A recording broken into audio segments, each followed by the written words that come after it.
I set notice upon you all. Too long I have stayed my hand. No more. No more. Today, you leave me no choice. Today, this mad battle will end.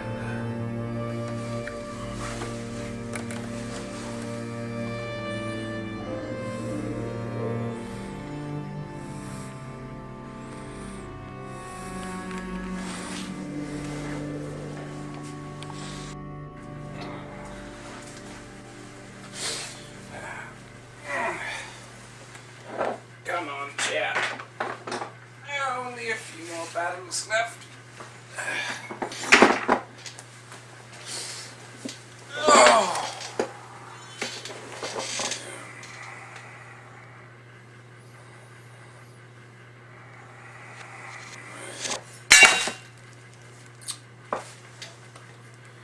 I am very sick.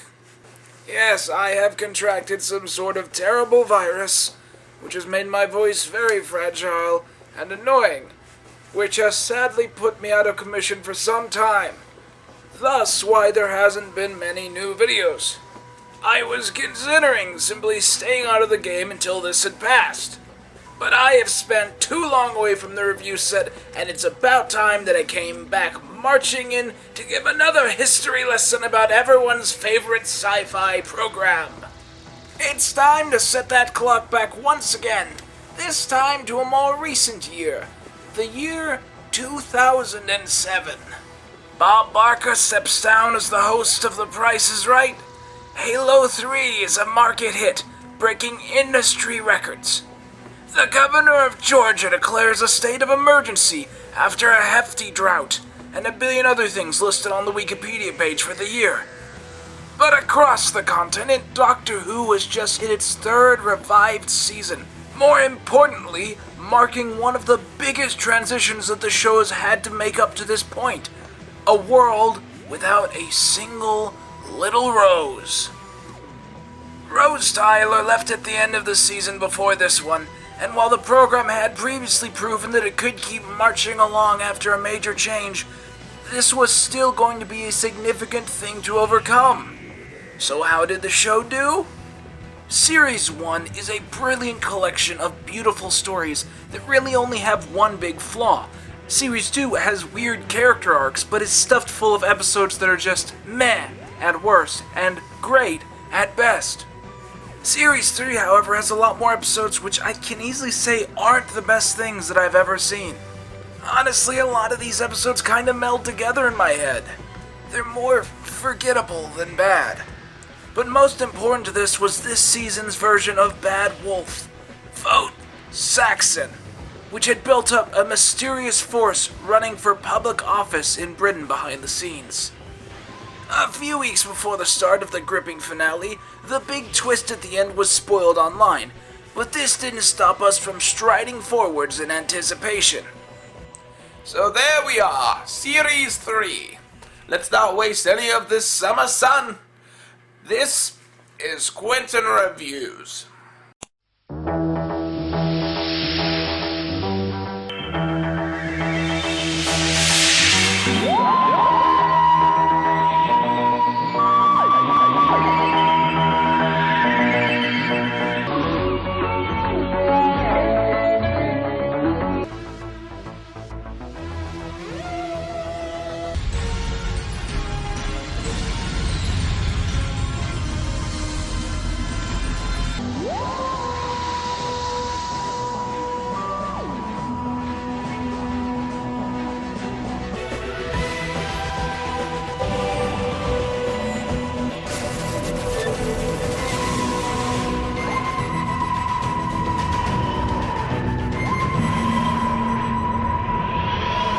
We start out in the TARDIS, where the Doctor and Martha have landed on Earth to refuel. Captain Jack suddenly appears, jumping on the ship, causing it to freak out and catapult into the far future. So we cut to the very end of the universe itself, a point so far into the distant existence that I presume that they've stopped counting the zeros. Here, we initially meet a group of mutated alien wastelanders who... Humans are coming. This is really low quality. I mean, those villains are so goofy that they look straight out of the 80s. Their sharpened teeth look as real as those crappy Halloween teeth you can get at Halloween. And they're written so camp and cliched that they remove any interest that could possibly be ascertained. We're also introduced to the character of Yana, a scientist trying to find a way to reach Utopia, alongside his assistant, the Blue Beetle. John, you mustn't talk as though you've given up, though. No, indeed. Here's to it. The Doctor and crew finally plop down onto the same planet as the others, and Martha is terrified to discover that Jack is dead, and then more terrified to find out that he's not. You abandoned me. Did I? Busy life, moving on. Oh, there we go. That's good. We need more of that and less of... The Battle of Canary Wharf. I saw the list of the dead. It said Rose Tyler. Oh, joy. My favorite thing. Talking about Rose. A lot. We haven't had enough of that in this season. Please go on. Jack and the Doc have some warm rememberings before they set off to explore this crazy alien world. I don't know where to start with this one. I mean, really, guys? Really, though? Really? Of all that the revived series constantly claims to be superior in every way, particularly in the department of budget, they still manage to use a quarry for an alien planet. Keep in mind, this is still one of the first alien worlds we've seen in the new series.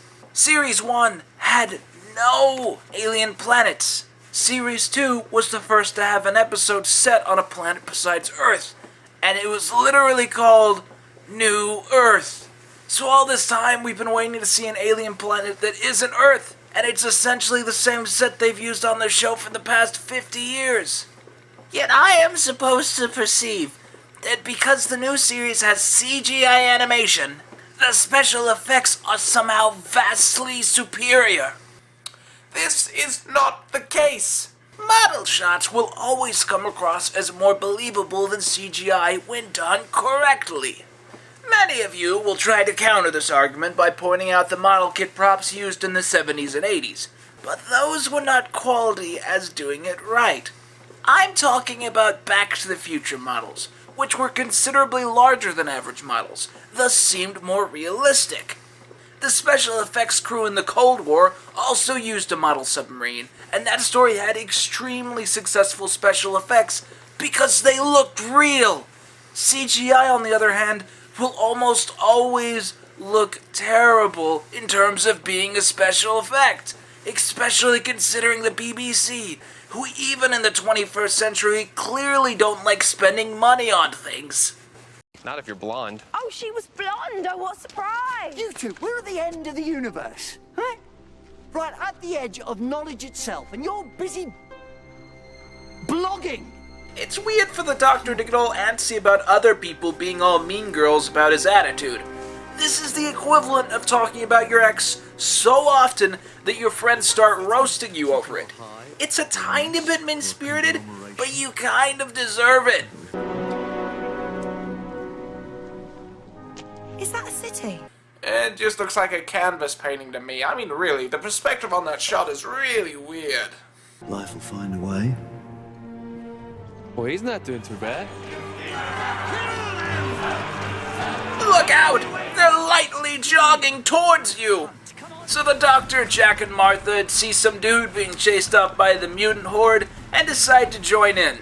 Yeah, they just step right in front of that mutant horde. I mean, I guess you can't hold back fate. Clearly this is gonna happen to us. Might as well join in now. So the Doctor, Jack, and Martha run into this young man, really just slowing him down, and after a short conversation decide to follow him to his silo.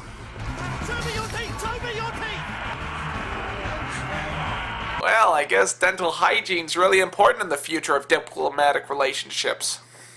So the team enters humanity's last hiding place across the universe, a station where the final scraps of the race live in poverty in hopes of finding Utopia itself. Good to see that human clothing has essentially stayed the same the past 100 trillion years. Sadly, the only people to survive have been the hipsters, which means that our race is doomed, but it's not going to be that sad when the rest of them go off.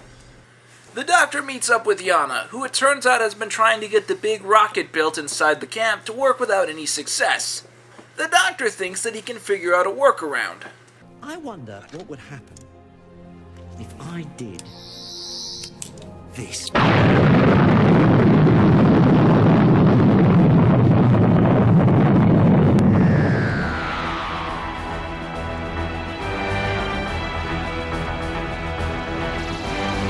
Obligatory, that's not actually the end of the episode comment.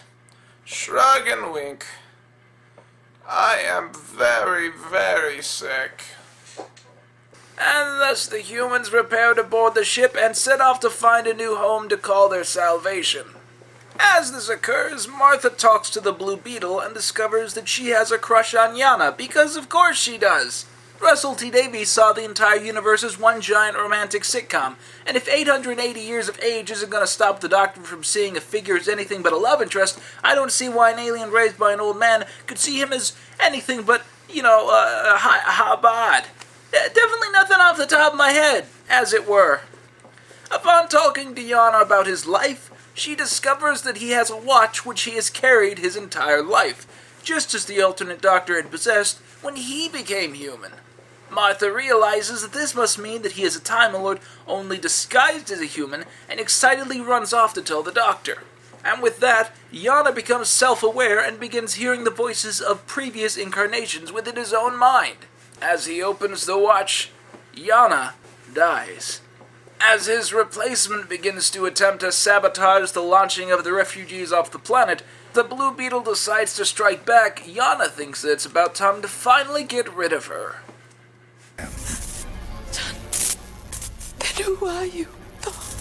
I am the master.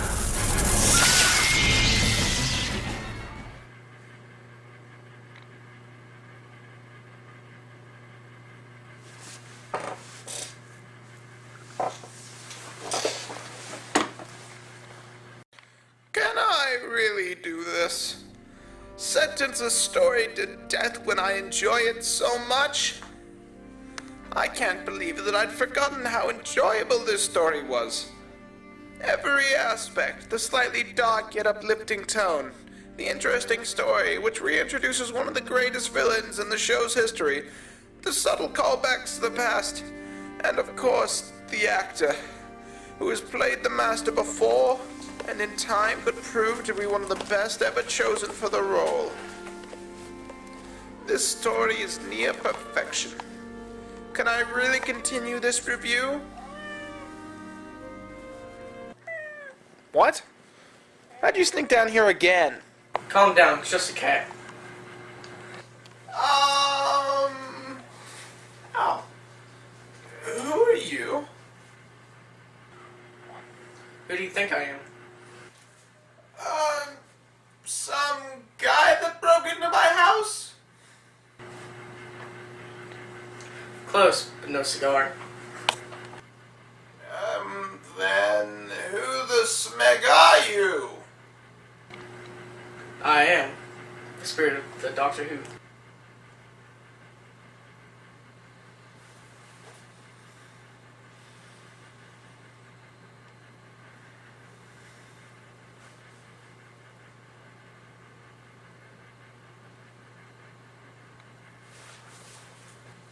Really? Yep. Really though? Obviously. Yeah, but really?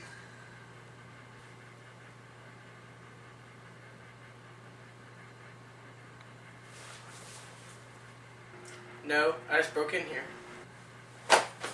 When I heard you were about to give up on your review, I hate to see a man give up, so I'm here to help you. Get out! But I haven't done it yet. Done what? Convince you to finish your review, of course. I'm not not sure how to break this to you, but that whole not finishing a review thing was meant to be very tongue-in-cheek, you know? It was meant to enunciate the good quality of the first episode of the 3 to show how bad... Look. Do you know what that is? It appears to be my time portal effect from the Dark Dimension film I am currently working on, and which I'm sure to get done by November 23rd. Look closer.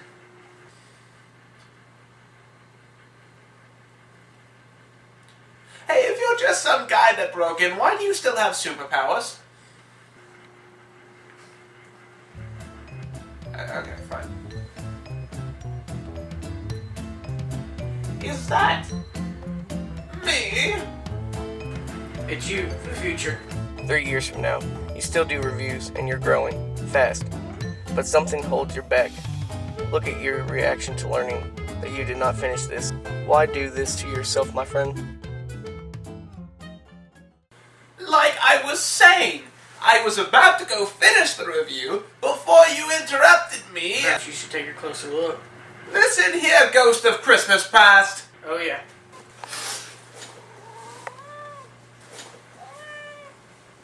You know, I'm really starting to like this book. Me too. Okay,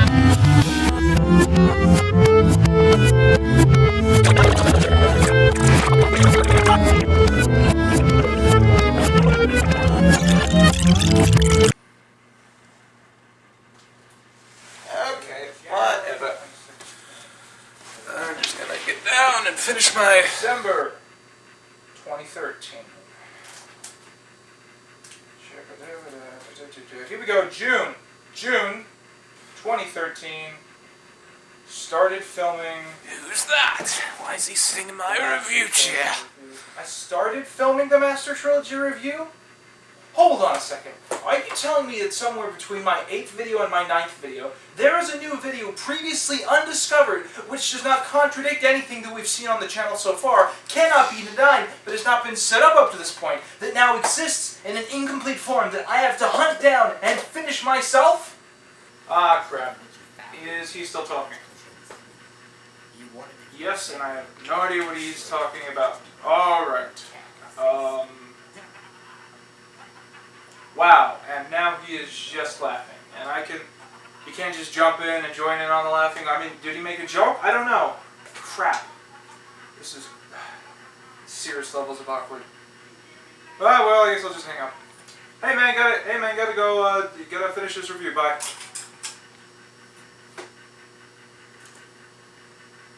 I wonder if that made him more mad. Huh. Well, I guess I just stand up and not worry about it. Oh dear, he's coming over here. I had better think of a witty quip or reference. What I did without choice. I know. In the name of peace and sanity. But not in the name of fair use.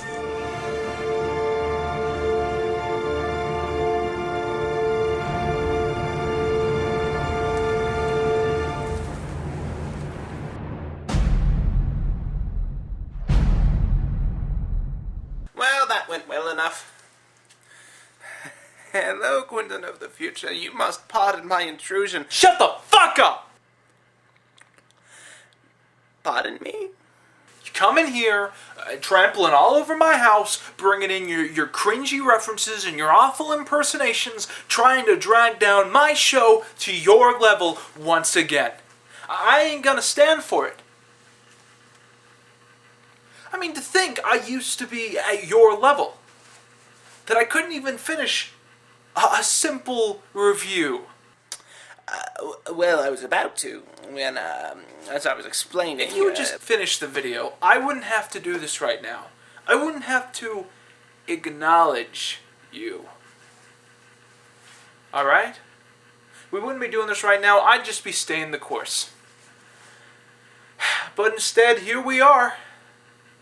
I can't get over that one tidbit, though. and I know I've been bringing it up a lot, but how could you forget to shoot half of a review? A second half of video, how could you be that forgetful? And how could you not realize how bad this thing was? I know that the rest, the continuing is bad. I know. I was trying to articulate how the first 1 or 2 episodes are, in fact, not as bad as No. I am not talking about the episode in question. I don't care about that right now. The thing that I'm currently concerned about is how bad your first set of reviews were. You made such awful content, and it just bogged the channel down. I've worked so hard to overcome it. And now, if you just finished this video, it would have been another stupid thing that I would have unlisted 6 months later. But instead, I got to sit here and tie myself to your brand of awful content. Why couldn't you just stay in your own ball field? Why do you keep talking to me as if I'm not you? Well, you know what? We're just gonna jump right into this, I guess. I'm gonna sit down with you right on this couch, right here, and we are going to finish this review. Okay, fine, why not? Sounds like a good plan. Does this count as my first crossover? Oh, people don't do crossovers anymore. A lot of stuff happens in the next 3 years, kid, okay? Alright, dude, here's the situation. Just sit on the couch, wait for me, and we will do this thing. Okay, but I'm still not sure what the heck is going on, nor why I had to stop my review. Hey, you like public domain jazz, right? So the TARDIS team race off to stop Yana before he can do anything harmful to the project or the TARDIS. Sadly, the future kind have already broken in as well, and are quickly approaching the team. In the main room, the Master prepares to leave in the TARDIS. However, the Blue Beetle sees what he is doing and raises her gun to shoot him. Seriously, dude? The Blue Beetle? That's the best ironic nickname you could possibly come up with? Well, I thought it was clever. It's a solid reference. Do you have a better solution? I mean, what about a name mocking the fact that she's this freaking weird-ass Asian stereotype thing? Like seasonal Asian stereotype number 2 or something. Better than the Blue Beetle. Who could possibly get that reference? Batman the Brave and the Bold fans? No! What you say? That you only meant well, 'cause you did. What you say? That it's all for the best, 'cause it is.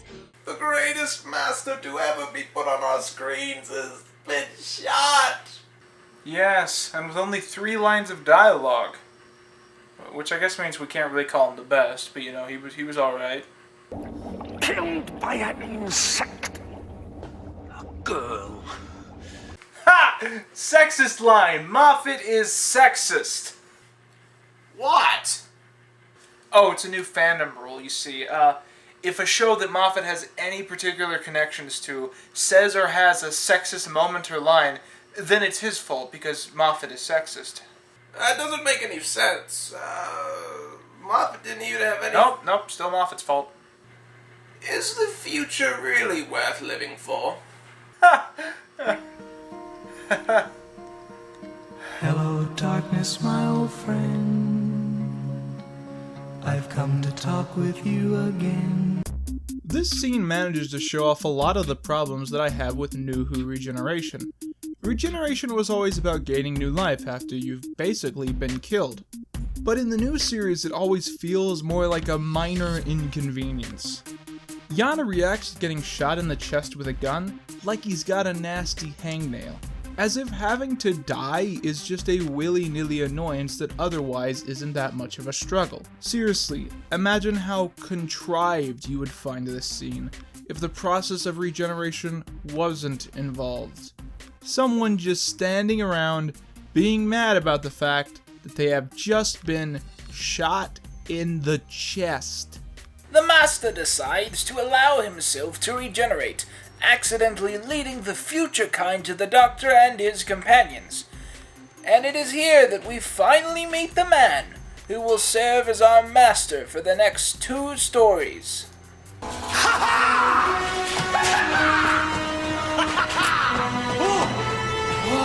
I can only imagine the rich directing that Russell T Davies gave the actors in this scene. Such promising suggestions as, pretend you're high on Oxycontin and watching The Big Bang Theory, and just breathe in and out very quickly, and you'll look worried. Why would they do this? Why introduce an actor born to play the master just to kill him off within seconds? But there's no beating around the bush. We all know why this was done. Oh, yes. Unions! What? Age? Where did you... The simple fact of the matter is that if Jarek Jacoby was still 25 instead of in his late 60s, he would have been kept on for the role. But at that time, having an actor who didn't look fresh and fit play the role of the Doctor was seemingly immoral.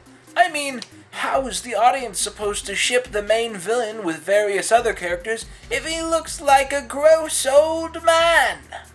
At this point in the show, it seemed like the cast only got younger and hotter every transition, a trend that continues on towards Matt Smith. My guess is the 12th Doctor will be in his teens. I don't know, dude.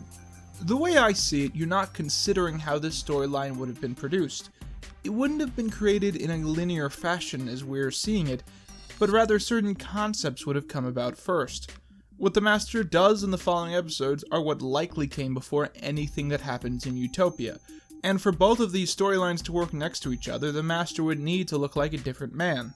Derek Jacobi was the perfect cameo Master to enter and exit in order to fit the narrative, but I can imagine that he would not have signed on to a longer contract that would have been as demanding as Doctor Who often proves to be. Being mad at John Sim for not being Derek Jacobi is foolish, and approaching any flaws in his demeanor through this route would never accomplish much. I can't really say that John Sim is an actor who couldn't have played the part well. He seems to have a wide range that is never seen in the show. Any problems that come out of his performance are set in stone by direction. The base in his entire portrayal is centered around a wild misconception. That is, if the Master is the equal and opposite of the Doctor, then his personality should be that of the Doctor's, but slightly darker. Which, of course, is undercutting it quite a lot. Just because the Master is a rival of the Doctor doesn't mean he has to be just like him. What you could get away with is him having his sense of humor, but trying to warp him into some sort of giggling lunatic is betraying the original creators of the role. It's become pretty common to have villains updated to have this sort of bubbling looseness to themselves. I think it's supposed to represent a vision that we all supposedly have of being a bit odd and nervous. And it's obviously done to a lot of villains who were previously very stern, serious, and cunning. The idea is to fix a problem with a new problem. When you see someone like the main canon Lex Luthor walk on screen, you already know that they're going to be evil and two-faced. So one solution is to make them more fluid and loose. But in doing this, all you really accomplish is changing a character who was obviously evil to one that's obviously insane. And in doing so, all you've done is make it less believable. The thing is that it's a lot harder to imagine someone like the DCEU Lex Luthor or the new series Master holding any sort of power in the public eye, because we really don't see celebrities or politicians who can get away with keeping up such an appearance. Shia LaBeouf started to act a little cocky and suddenly he's not allowed to be in movies anymore. So how am I supposed to believe that this obvious nutcase would have been anything but a hobo after 6 months in modern-day London?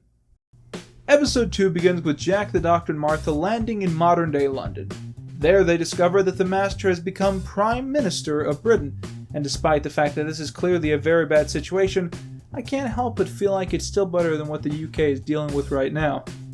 They discover that the Master has created a network called Archangel to make everyone on Earth want to vote for himself, Harold Saxon.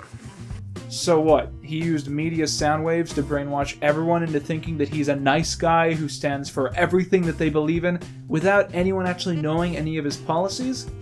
Yeah, sounds like business as usual to me. During a television broadcast, the Prime Minister announces the arrival of the alien race Toclafane, who the Doctor recognizes as a Time Lord bedtime story made to scare children. They narrowly avoid a bomb set in Martha's house, and learn that everyone Martha loves and cares about have been arrested. I should care, but honestly the experiment of having the Jones family be even more unrelatable and annoying than Jackie kinda makes them less relatable and more annoying than Jackie. Martha tries to contact all of her remaining family to let them hide from the Master's goons, but the Master intercepts her call and begins to threaten her. As soon as the Doctor realizes what's going on, he grabs the phone and takes over the call. Master, I like it when you use my name. Christ, with dialogue like that, even I feel like I should be shipping these two. The Doctor and the Master talk about the Time War, its effects on them, and how the Master can't comprehend the scope of it all. It's not a bad scene.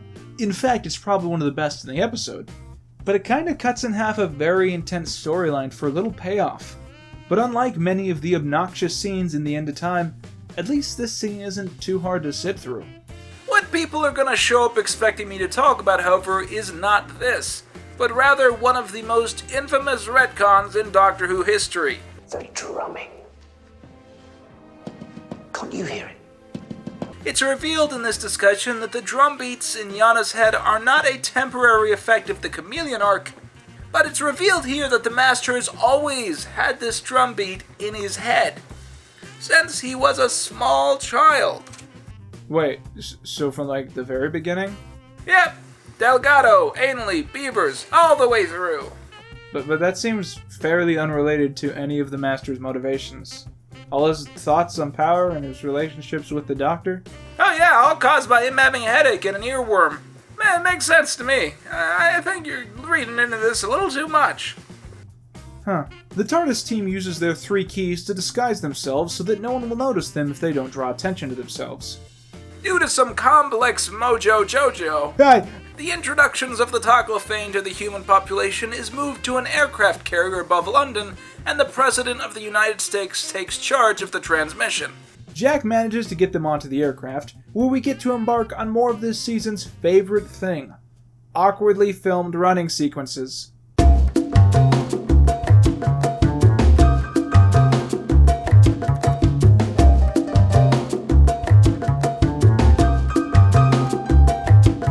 After they finish their jog, they discover the TARDIS, which they are horrified to discover has been turned into a MacGuffin device. I mean paradox machine. No, I don't. The paradox machine allows for changes to the timeline that seem askew with the previous history of Earth, allowing for the rewriting of fixed points in time to essentially bomb away all continuity. Do you smell that? What? It smells like a setup for an alternate timeline cop-out. But that's weird, because this isn't a Titan multi-Doctor comic story. The conference begins, and the President is shocked to see the Toclafane suddenly turn on him. As the Master takes over control once again, he kills the President and sends the balls of death out into the real world. They descend to the Earth and kill 1/10 of the population. The Master kills Jack, and forces the Doctor to age 100 years, which ages him quite considerably, despite the fact that through 300 years on Trenzalore, the 11th Doctor barely gained a few wrinkles. The Doctor turns into a depressing, withered old man. The Doctor whispers something to Martha as she teleports away to Earth below. And so, Martha looks upon her destroyed world, and knows that it is upon her shoulders to somehow fix it all. Episode 3, Last of the Time Lords, starts off a warning that Earth has been closed off to all aliens, alongside a 1 year later caption. You know, it's never a good sign when a story skips the interesting bits and goes right to the end, and then releases the interesting bits as a side book. I liked Matt Smith's final story. Spoilers! Okay, so Martha apparently is the salvation for Earth, and has been going around collecting keys to the Omega Source for the mysterious Voltapon's Guinness MacGuffin. The entire episode is basically constructed of 2 kinds of scenes. Type A is Martha wandering around vague-looking parts of the planet, and Type B is the Master doing stuff in the same room that the previous episode ended in. One of the things that I've noticed about Doctor Who stories as old as this one is that despite the better special effects and the bigger stories, the budget is still obviously very low. Despite the fact that this is a story setting up a clear big event and making a whole new world to explore, most of the shots are done in simple locations, and those locations are used for most of the episode. I know it's about the idea of what's happening and not about actually experiencing it, but it almost feels like a cock tease. Like in Red Dwarf when they talk about the events of Series 9, or when Monty Python slaps on a scene missing banner after a big build-up. And having all of the scenes be set in such a boring space really takes you out of it. Having to spend this much time with very few characters in one room really helped me understand why I find even the most contrived Moffat episode to be much better than storylines like this. Moffat stories at least have vast locations to visit that lead the tale along. It feels like a journey, but there's no sense of adventure here. It's just the Master sitting around being bossy, or worse. Playing track 3. Here we go. If we die, we die together. Well, actually, if I die, you die as well, but if you die, I'm okay.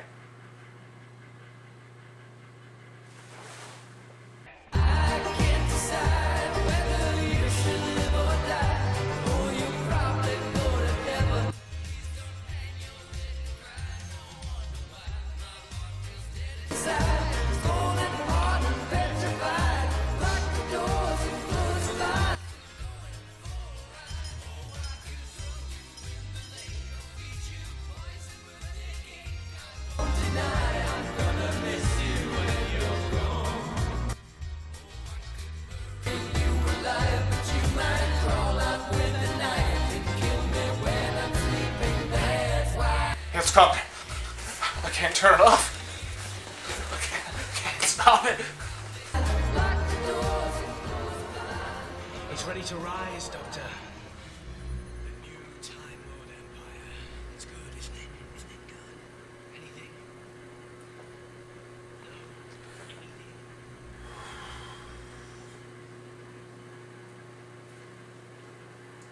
You say something first. I wouldn't take that from you, man.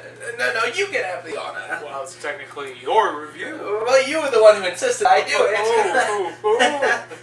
Come on. Come on. Talk about your batteries. Just do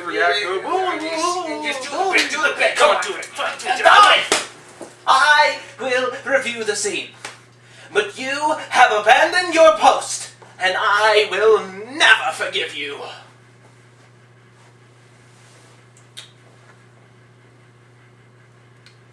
This scene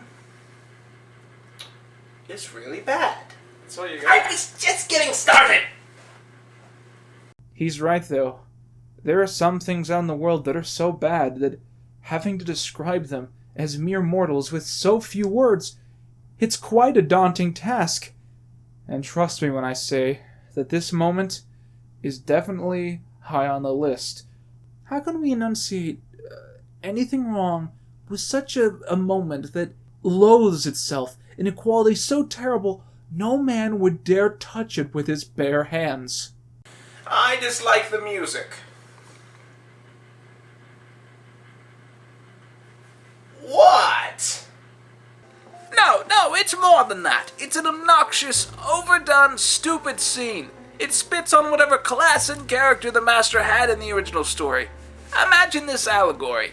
While the Master takes over the entire planet and makes himself king of everything as he destroys everything in sight, this is what Russell T Davies is doing to Doctor Who in this scene.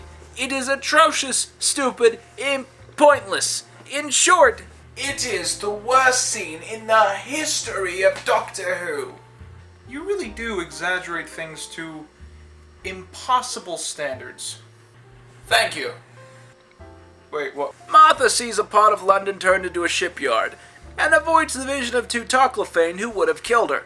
She manages to sneak into the aid of some other refugees when she manages to catch a transmission from the Master. What if I suspend your capacity to regenerate?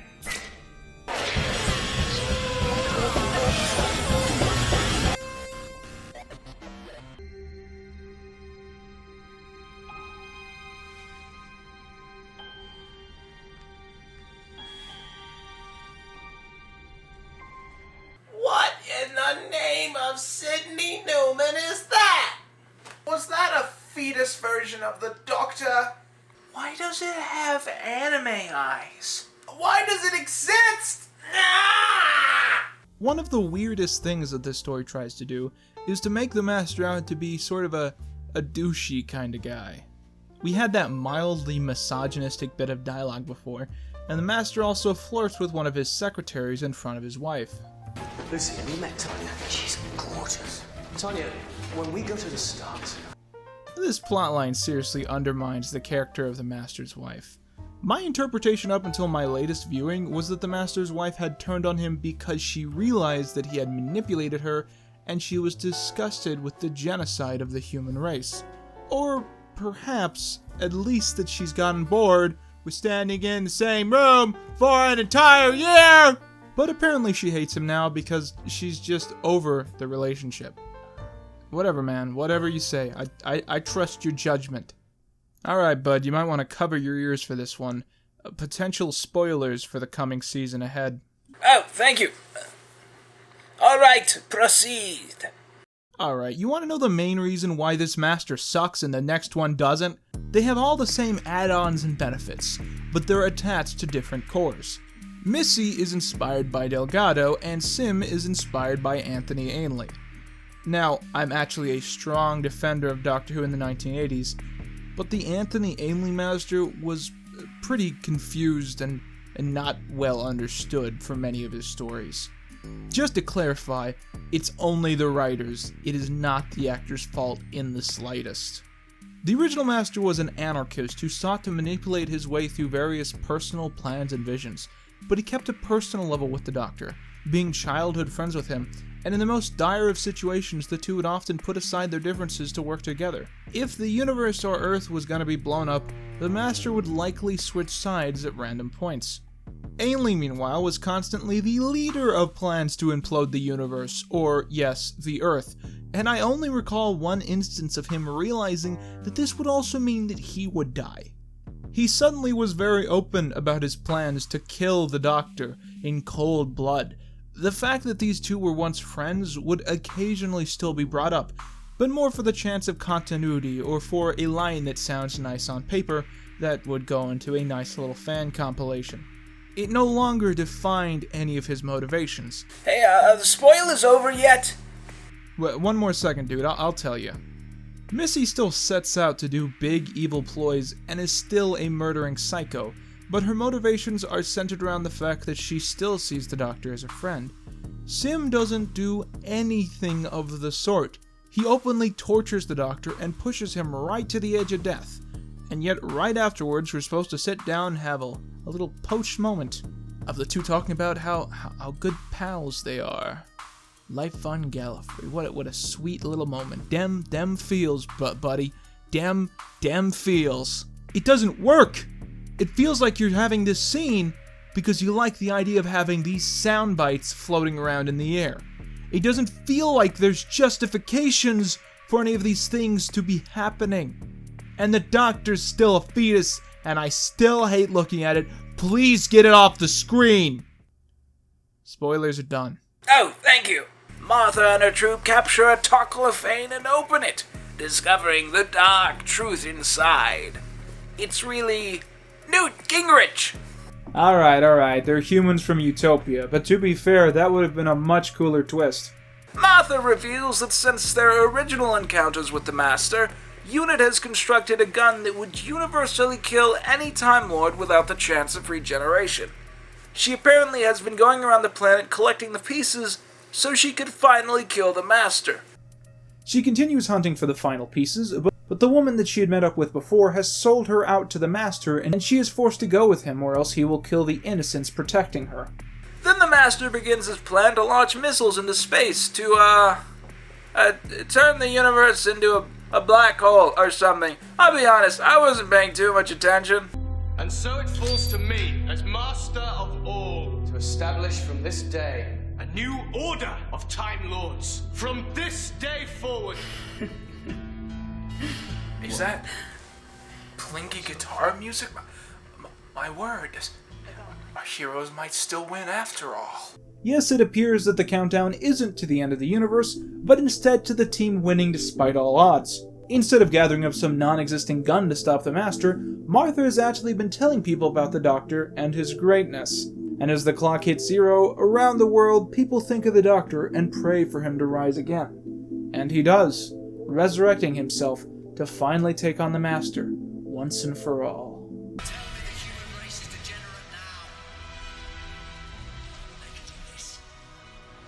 Look how atrocious the story is. Now do you see why you have to finish the review? I'm already finishing it! Oh no, it's coming. It's coming. Can't stop it. I can't. Christ figure miracles! Yes! Divine qualities! Yes! Healing others! Bingo-doo! Miracle birth! Yes! Kindness! Sometimes. Guided by parental figure! Yes! You remember that one? That happened.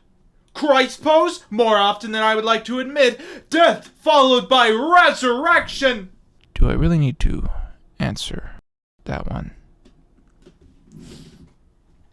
Some stuff happens, but at this point it's just filler. The main plot ends when Jack destroys the Paradox Machine and the timeline is reverted. I wanted to say that! Look, man, you need a cough drop. I just feel bad for you making you talk. That's gotta hurt, like a lot. Come on. Just after the president was killed, but just before the spheres arrived. Everything back to normal.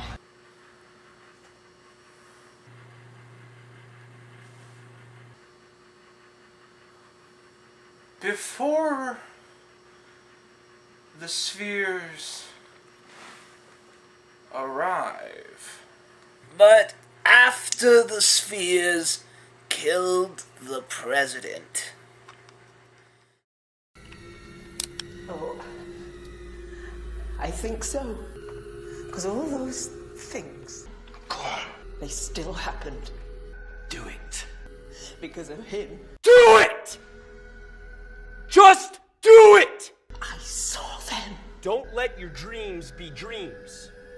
Yesterday, you said tomorrow, so just do it! The Doctor tries to get the Master to cooperate with his arrest, but not before the Master is shot by his wife and dies in the Doctor's arms.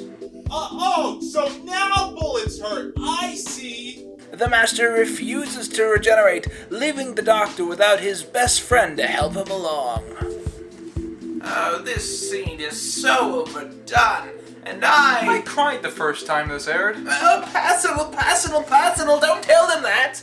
Oh, look, man, how old was I? 8? 9? Maybe 10? Don't get mad at me for falling into a pandering Dem Feels trap. So Jack says goodbye to the Doctor and Martha so he can return to his subpar spin-off show. It gets a lot better in the second season, really. The third one's good, too. You can skip the fourth one. The thing is, it's like my friend Vicky. She lived with this bloke, student housing. There was 5 of them all packed in, and this bloke was called Sean. I said that I liked this scene 6.5 reviews ago, but it really is a conclusion to another storyline that I just don't care about. Russell thinking that each companion needed to have a crush on the Doctor showed that he didn't understand the Doctor having anything alien about his presentation. Fun fact, did you know that Russell's pitch for a new companion if he couldn't get Donna back was a companion who the Doctor would finally be able to fall in love with again? 2016's been a bad year, we've had some rough times, we've lost some good people. But that fact makes me content with this universe just for a few more seconds, and it gives me solace in that regard.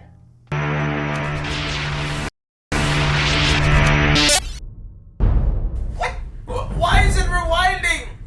Nah, man, this DVD player is old, remember? I guess it broke, and I guess it's just gonna keep playing forever and ever. What? So we have to review it again? No. That's not how this works. We could just unplug the TV or leave the room. Not even for... That's it! And he's up. He's standing up. I wonder what he's standing up for. Summoning some help.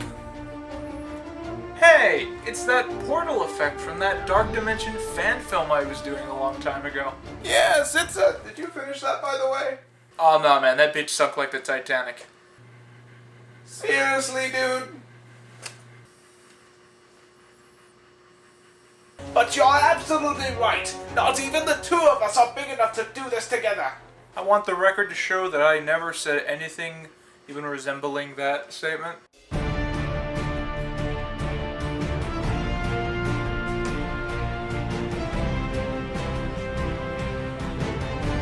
You know. What is all of this? It's a time bridge. Sure, whatever. I mean, I stopped caring a long time ago. This is the big one. Can we really pull it off? I have foreseen it. I read the script. It definitely won't be easy. Might take all of us combined. So get after it. And crush it. These three stories started out exceptionally well with Utopia, which has set up the entrance to the Master perfectly and introduced us to perhaps the perfect man to play the Master. It made good use of his companions and never felt too long or too short. The Sound of Drums had an interesting setup to an invasion plot. If done with a different Master, it may have worked. It's interesting and scary and creates emotions of anger and sadness when it needs to. But the Last of the Timelords is atrocious. It misuses the Master, turns the Doctor into a fetus thing, And has a conclusion which is rushed and sweeps the entire plot completely under the rug too easily. although it finally addressed the piss-poor treatment of Martha, it hardly justified any of the ways that she was treated over the season, nor gave us a reason to forgive the Doctor for any of that. It still has a stiff rose hangover, a terrible Master, and a piss-poor excuse for a story.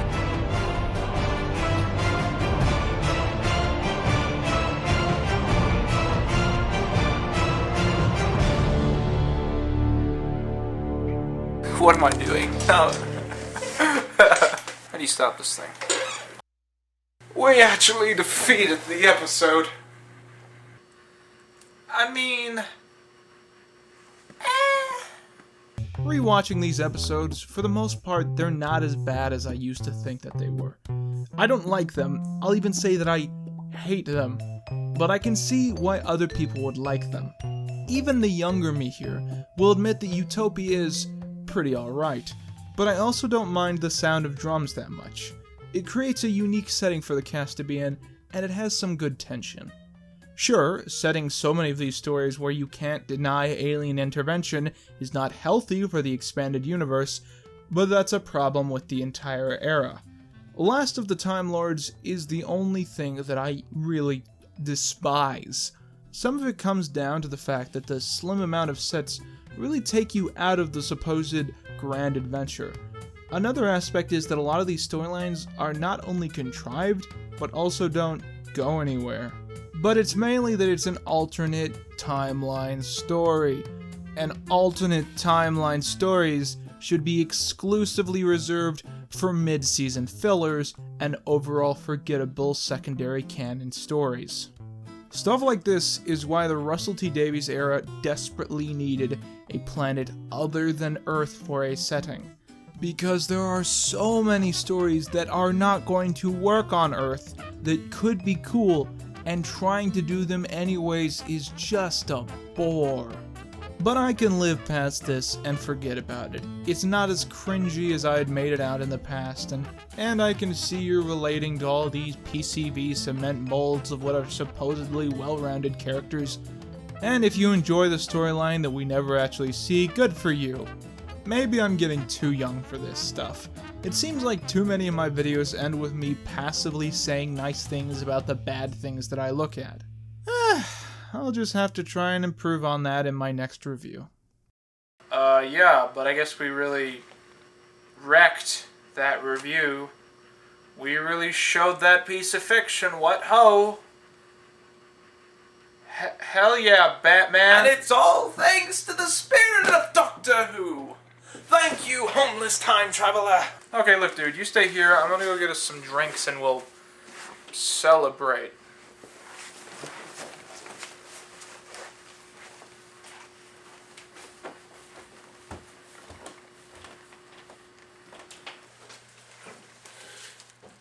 Now do you understand why you need to finish that review?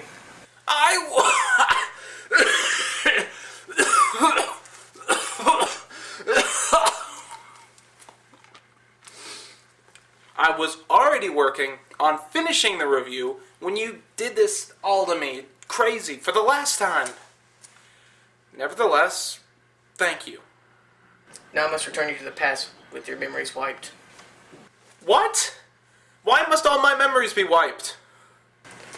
I showed you the future where you didn't finish the review, so I now have to wipe your memory so that you don't remember not doing it. You really are just some random homeless guy, aren't you?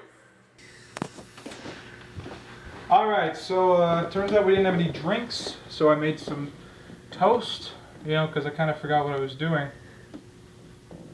And he's gone. Okay, fine by me, because I also ate the toast. Hey Joe, what you doing here, man? Q, I hope you see how you've grown as a critic. Do you still think you want to quit? Are you joking, man? You actually thought I was gonna quit? No, dude. That was just a narrative thing for the review, just to bridge the story along. You get what I'm saying?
Well, I've been Quinton Cal Hoover, and this has been a badly done and very short Quinton Reviews. I didn't actually shoot the whole thing today. I might do it later, because I clearly didn't know what I was doing. I don't really need this. Shit.